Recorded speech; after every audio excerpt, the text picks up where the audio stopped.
The name Salvador Quinn shows up multiple times in Apple TV Plus' Silo, raising many questions surrounding who he was and how he was connected to Silo 18's 140-year-old rebellion.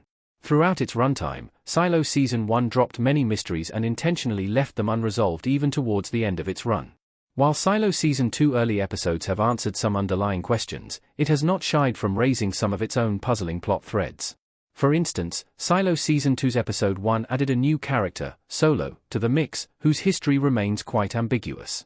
Even when it comes to the other silos in the show's world, nothing much seems to have been revealed about what happened in them and whether they accommodate any living humans.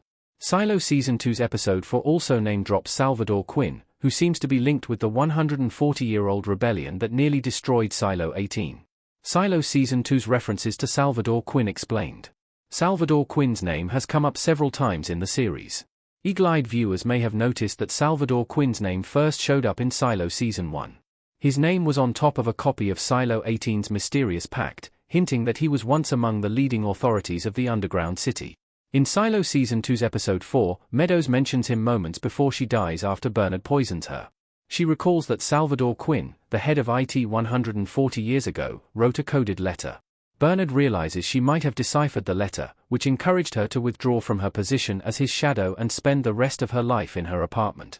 However, when Bernard confronts her and asks her to tell him what she found in the letter, Meadows refuses to reveal what she learned. While only time will tell what Quinn had written in his letter, the letter likely revealed the truth about the outside world and the purpose of the silos. Silo 18 citizens have always believed the outside world is toxic, and their silo was designed to sustain humanity and protect them from the harsh conditions. Through the letter, Meadows likely learned that the reason for building the silos was completely different, and the ones who built them were somehow responsible for destroying the outside world.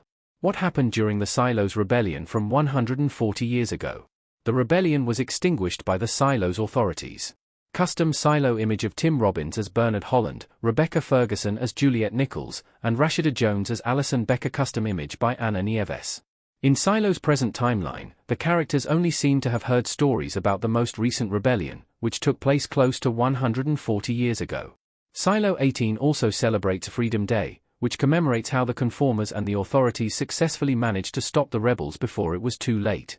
Since Salvador Quinn was the leading figure in the silo when the rebellion happened, he, like Bernard, must have led the movement against the rebellious people of the mechanical. The sudden appearance of lost relics in Silo 18 also suggests that many items from older times were intentionally destroyed during the rebellion.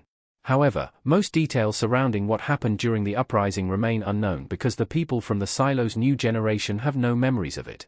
Silo Season 2's Episode 3 has already hinted that the authorities have access to a memory-erasing drug, which they might have used to wipe the truth behind the 140-year-old rebellion.